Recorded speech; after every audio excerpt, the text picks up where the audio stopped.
Hello everyone, I hope आप लोग सभी अच्छा होगे। तो आज हम कहानी करेंगे नई।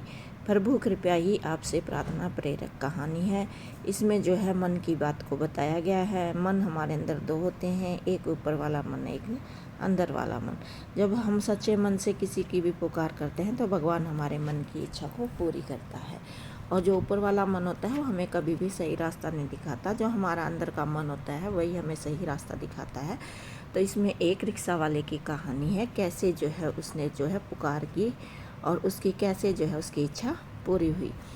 रात के 9 बज चुके थे। अचानक जो है मुझे एलर्जी हुई, ये एक व्यक्ति बता रहा है जो अपने घर पर अकेला रह रहा था। घर पर दवाई भी नहीं थी, ना ही उस समय मेरे अलावा कोई घर पर था। श्रीमती जी भी बच्चों के पास जो है दिल्ली रह रही थी। ड्राइवर भी अपने घर जा चुका था।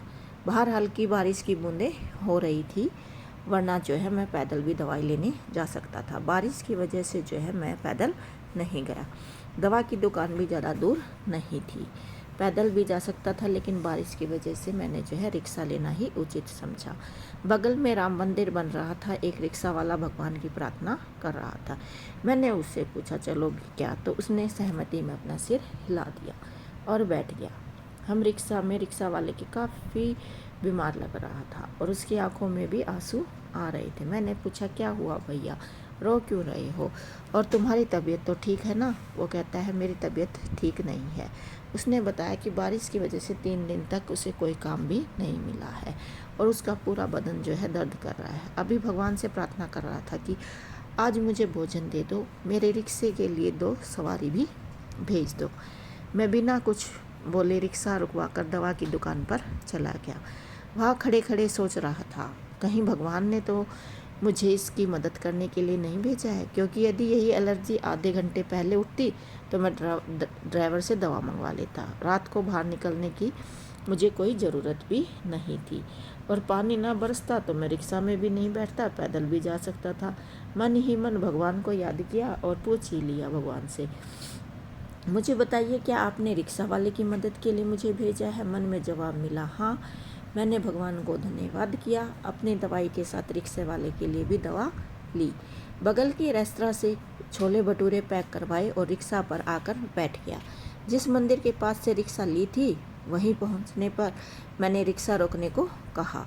उसके हाथ में रिक्शे के 30 रुपये दिए, गरम छोले भटूरे का पैकेट दिया और दवा देकर बोला खाना खाकर यह दवा खा लेना।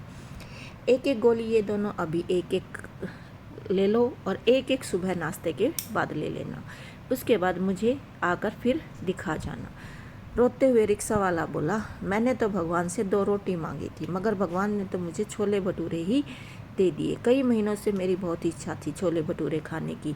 आज भगवान ने मेरी प्रार्थना सुन ही ली और जो मंदिर के पास उसका बंदा रहता था उसको मेरी मदद के लिए भेज दिया। कई बातें वह बोलता रहा और मैं स्तब्ध होकर सुनता रहा। घर आकर सोचा कि उस रेस्तरां में बहुत सारी चीज़ें थी, मैं कुछ और भी ले सकता था, समोसा या खाने की थाली ले सकता था, पर मैंने छोले भटूरे ही क्यों लिए? क्या सच में भगवान ने मुझे रात को उसकी मदद करने के लिए भेजा था? हम जब किसी की मदद करने सही वक्त पर पहुंचते हैं तो इसका मतलब उसी व्यक्ति की प्रार्थना भगवान ने सुन ली और हमें अपना प्रतिनिधि बनाकर उसके मदद के लिए भेज दिया। हे प्रभु, ऐसे ही सदा मुझे राह दिखाते रहो, यही आपसे प्रार्थना है।